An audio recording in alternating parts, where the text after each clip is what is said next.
दोस्तों सिर्फ 20 सालों के डिफरेंस में दुनिया ने 2 विश्व युद्ध देखे हैं। अब जब से रूस और यूक्रेन के बीच जंग चल रही है तब से थर्ड वर्ल्ड वॉर की टेंशन लगातार बनी रहती है। वैसे अगर बात पिछले 2 वर्ल्ड वॉर की करूं तो किसी ने मजबूरी में तो किसी ने अपनी मर्जी से युद्ध लड़ा, लेकिन एक देश ऐसा भी था जिसके पास सबसे अच्छी आर्मी थी। अपने लोगों को छिपाने के लिए हजारों बंकर थे और आर्थिक लिहाज से भी वो कमजोर नहीं था। फिर भी उसने दोनों विश्व युद्धों से दूरी बनाकर रखी। दोस्तों ये देश कोई और नहीं बल्कि स्विट्जरलैंड है।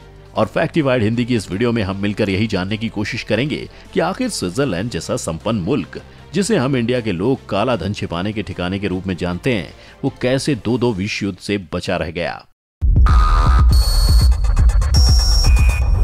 फैक्टिफाइड, फैक्ट्स ऑन योर फेस। दोस्तों इसे समझने के लिए आपको थोड़ा इतिहास समझना होगा। ब्रिटिश राज के अधीन रहा भारत भी इससे नहीं बच पाया था और ब्रितानी हुकूमत की तरफ से दोनों बार भारतीय सिपाहियों ने यूरोप के अन्य देशों से लोहा लिया, लेकिन स्विट्जरलैंड इससे पूरी तरह बचा रहा। कुछ लोग तो ये भी कहते हैं कि तीसरे विश्व युद्ध के दौरान स्विट्जरलैंड सबसे सुरक्षित जगहों में से एक होगा। इस दावे का आधार समझने के लिए आपको स्विट्जरलैंड का ज्योग्राफिकल कंडीशन समझनी होगी। आप स्विट्जरलैंड का नक्शा देखेंगे तो स्विट्जरलैंड का बॉर्डर एक तरफ से जर्मनी और इटली जैसे देशों से लगा हुआ है तो दूसरी तरफ फ्रांस से लगा है। आप जानकर हैरान हो जाएंगे कि दूसरे विश्व युद्ध के दौरान फासीवादी इटली और नाजी जर्मनी दोनों साथ में लड़ रहे थे और जर्मनी का फ्रांस पर भी कब्जा हो गया था। फ्रांस तक जाने से पहले उनके रास्ते में स्विट्जरलैंड आता है, लेकिन हिटलर उसे नजरअंदाज करता हुआ आगे बढ़ गया। पूरे यूरोप में बमबारी और एयर स्ट्राइक्स हो रहे थे और बीच का एक देश ये सब होते देख रहा था, पर किसी की हिम्मत नहीं हुई कि उसे हाथ भी लगा सके। अब आप सोच रहे होंगे कि आखिर स्विट्जरलैंड पर हाथ डालने की हिम्मत हिटलर को क्यों नहीं हुई। इसे समझने के लिए आपको स्विट्जरलैंड के बारे में जानना होगा। दरअसल स्विट्जरलैंड के स्विस लोगों को बहुत कुशल योद्धाओं के रूप में देखा जाता है और कई अन्य देशों की सेनाएं भी इसी वजह से अपने यहाँ एक स्विस रेजिमेंट जरूर रखती थी। लेकिन स्विट्जरलैंड ने अपनी आखिरी जंग आज से लगभग 200 साल पहले 19वीं सदी में लड़ी थी। उसके बाद से अब तक स्विट्जरलैंड ने कभी कोई जंग नहीं लड़ी। स्विट्जरलैंड ने ऐसी किसी समस्या से निपटने के लिए एक प्लान बनाया जिसे नेशनल रेड आउट प्लान कहा गया। इस प्लान के मुताबिक स्विट्जरलैंड के बॉर्डर के अंदर आने के जितने भी रास्ते थे वहां सड़कों, ट्रेन की पटरियों और सुरंगों में डायनामाइट और टीएमटी जैसे एक्सप्लोजिव रख दिए गए ताकि अगर दुश्मन उस पर हमला करे तो इन रास्तों को बम से उड़ा दिया जाए और दुश्मन अंदर ना आ पाए। ऐसा ही स्विट्जरलैंड फिर भी कर सकता है। ये एक्सप्लोजिव अगले कई दशकों तक वहां रहे और 2014 में इन्हें वहां से पहली बार हटाया गया। नेशनल रीड आउट प्लान के तहत और भी बहुत से सुरक्षा बदलाव देश में लाए गए थे, जैसे कि अगर आप स्विट्जरलैंड को देखेंगे तो इनकी ज्यादातर आबादी देश के बॉर्डर्स के पास ही रहती है, क्योंकि बीच में ये पूरा देश एल्प्स पहाड़ियों से ढका हुआ है। स्विट्जरलैंड ने इन पहाड़ों को काटकर यहाँ पर सुरंगें और बंकर बनाने शुरू कर दिए हैं।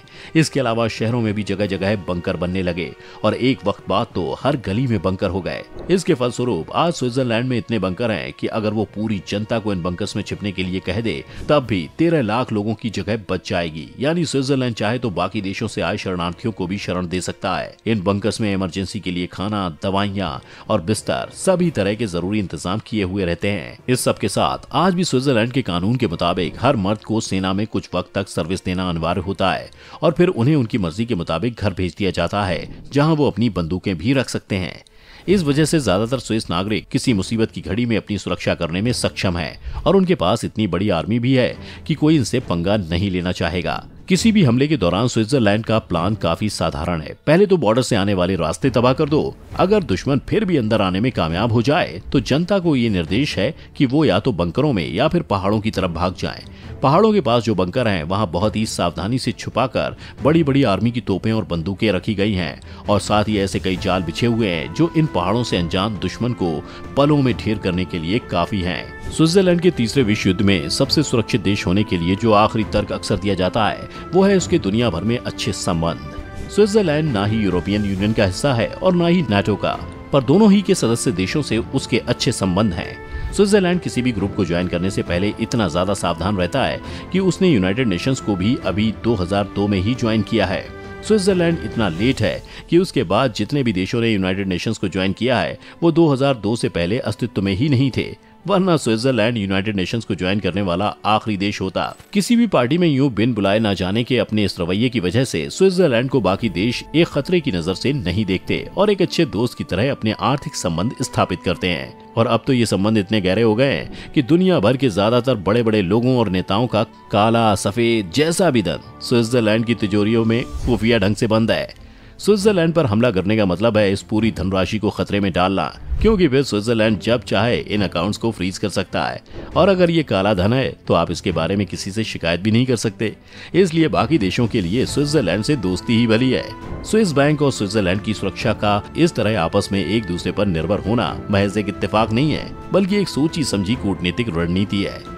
अगर आप स्विट्जरलैंड का इतिहास खंगालें तो आप पाएंगे कि चाहे दूसरे विश्व युद्ध में स्विट्जरलैंड ने निष्पक्ष रहने का फैसला किया था, पर उसने जर्मनी को हथियार बेचे थे और साथ ही उनके द्वारा लूटा गया सोना, बाकी कीमती चीजों को अपने यहाँ सुरक्षित भी रखवा लिया था। ये भी एक कारण था कि हिटलर स्विट्जरलैंड पर हमला नहीं करना चाहता था। यानी सांप भी मर गया और लाठी भी नहीं टूटी। स्विट्जरलैंड ने आज दुनिया को एक नई राह दी है। आज के वक्त में स्वीडन और फिनलैंड जैसे काफी देश स्विट्जरलैंड के रास्ते पर ही चलने लगे हैं। अमेरिका और सोवियत संघ के बीच हुई कोल्ड वॉर के दौरान पंडित नेहरू भी भारत को इसी दिशा में लेकर गए और उन्होंने दोनों ही धड़ों का समर्थन करने से मना कर दिया। इसलिए ये हमेशा माना जाता रहा है कि अगर फिर से दुनिया भर में विश्व युद्ध जैसी कोई समस्या पैदा होती है तो स्विट्जरलैंड सबसे सुरक्षित देशों में से एक होगा। आप इस बारे में क्या सोचते हैं? हमें कमेंट्स में जरूर लिखिएगा।